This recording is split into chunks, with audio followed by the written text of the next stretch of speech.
अस्सलामु अलैकुम रहमतुल्लाह। ये मैदान उहद में, ये मैदान उहद है।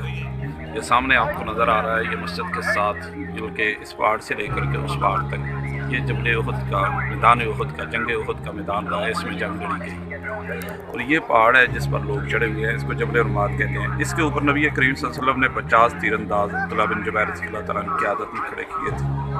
और ये पीछे से जो है, यहाँ से लोग हैं, ये पीछे से एक नदी है।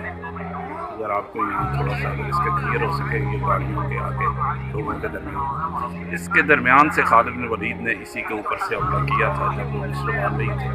यहीं से नीचे उतरे और मुसलमानों के जंग उहद बुनियादी तौर पर मुसलमान जीत चुके थे। ये आगे बागात हैं, इस इलाके में काफ़ी जमा होकर दोबारा कुछ इधर हमला किया और कुछ जबल रुमात के ऊपर से हमला किया। दरमियान में सहाबा कराम फंस गए।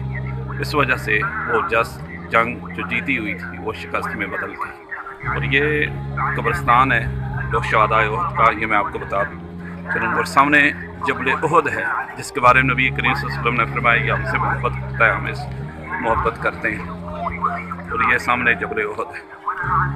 अभी हम आपको कब्रिस्तान की तरफ से, ये मस्जिद बाद में अभी बनी है कुछ अरसे से, ये तो 3-4 साल हो गए ये मस्जिद बनी है। और ये कब्रिस्तान है नीचे जिसमें शुहदाए उहद को दफन किया गया है।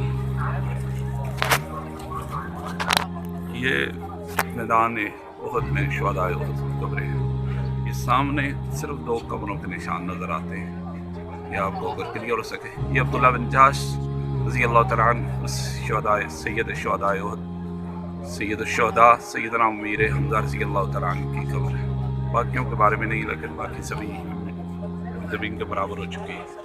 ये उनकी कब्र है।